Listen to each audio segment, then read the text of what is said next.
What's up, everybody? Tim the Collector here with a little bit different kind of video, review, I guess we'll call it.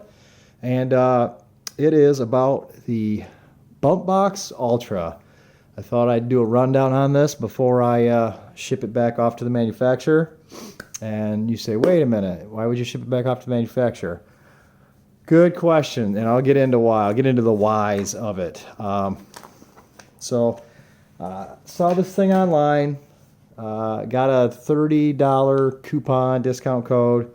Thought, what the heck, you know, $30 off. I want to say it was priced $179, so you know, I get $30 off that. And I thought, well, you know what? If it performs, then that's a decent price. I was looking for a Bluetooth speaker for my garage gym. I got rid of the old receiver and wanted to go with something a little more flexible, such as this. And I was pretty excited when it arrived. So, pulled it out of the box. Packaging was, you know, typical Chinese. Good packaging. It's got some foam in there.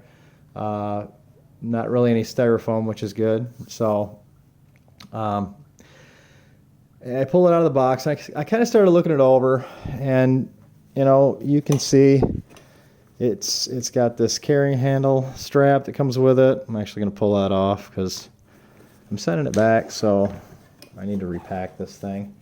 It loops on the sides, real super easy. It's like a nylon, kind of thin. Not bad if you need a strap for your Bumpboxx. It's got a nice kind of chromed handle.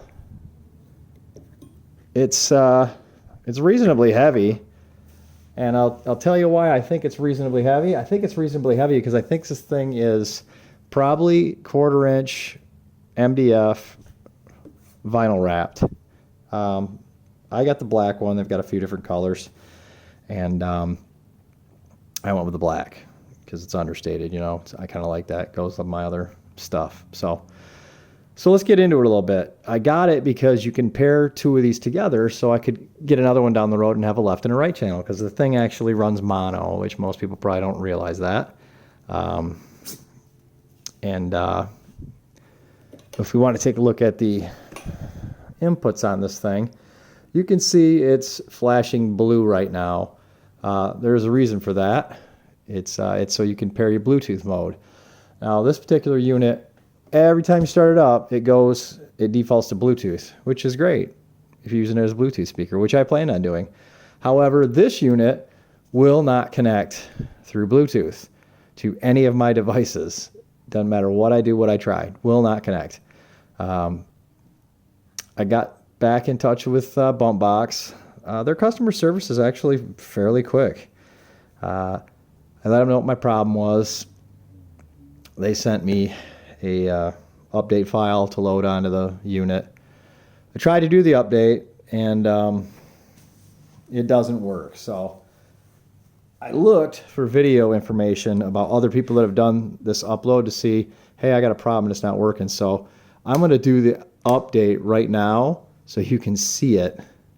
So they said download the file, put it on the USB, make sure it's turned off, then power it on, and you should hear a series of beeps. That was the email. So that's what I did. Here we go.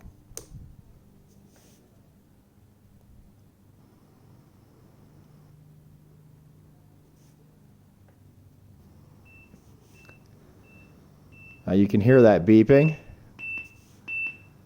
I thought, oh great. But it doesn't stop beeping. I let this thing sit and I left for an hour and I came back and it's still beeping. So update no bueno. I'm assuming it's supposed to do some kind of beeping and then stop, and then you power it off, remove the USB, turn it back on, and you should have Bluetooth connectivity. I don't have Bluetooth connectivity. I fully charged it. I tried it fully charged. I tried it plugged in. You name it, I tried it. I tried putting it in, turn it on, putting it in. I tried multiple variations. Nothing worked.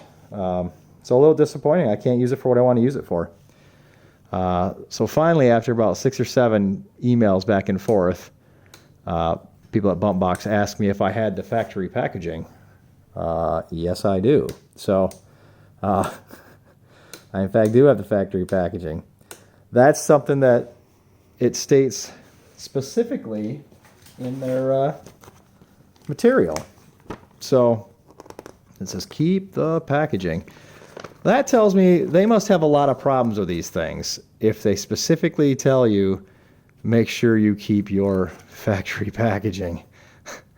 Bumpboxx will only accept returns for products returned in unused condition and complete original packaging, including point of sale and shipping carton, all accessories, instructions. All returns must be returned to Bumpboxx prepaid and unused, restockable condition within 30 days of purchase, and are subject to a 15% stocking fee. So we'll see what they come back to me on as far as returning this, because it doesn't work.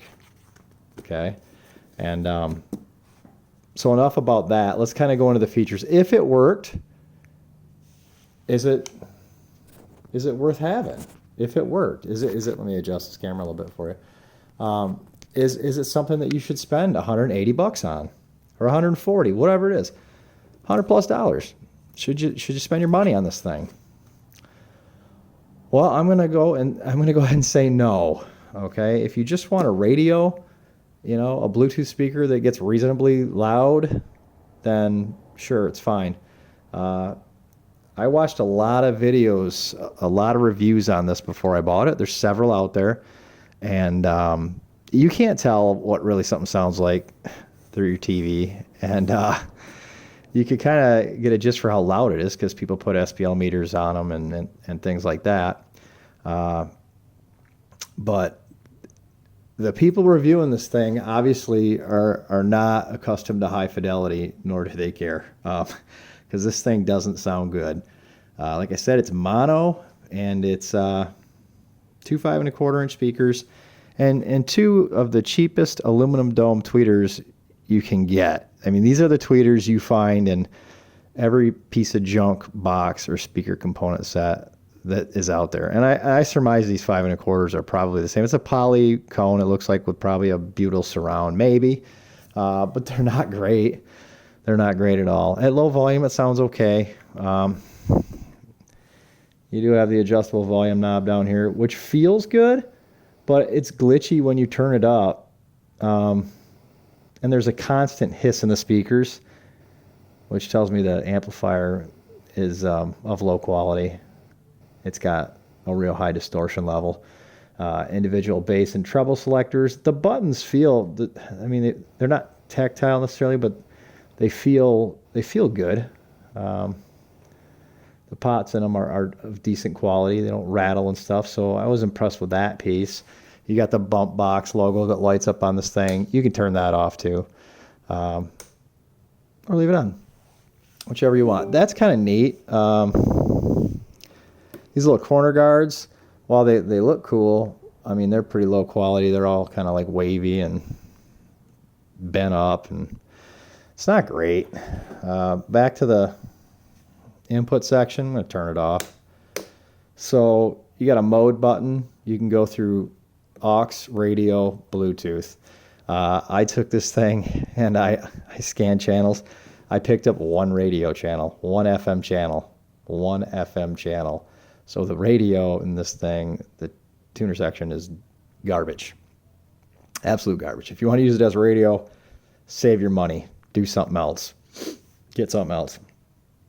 Yeah, it's got some, previous, play, pause, next. There's an EQ section.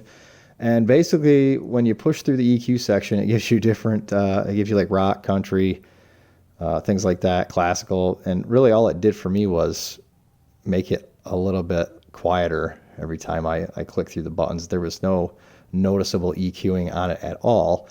I ran the EQ through my phone, and it was far better that way. So I could actually make it sound passable by doing that.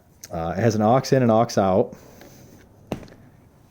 And this is the aux cable they send you, a 3.5 in to the left and right RCAs.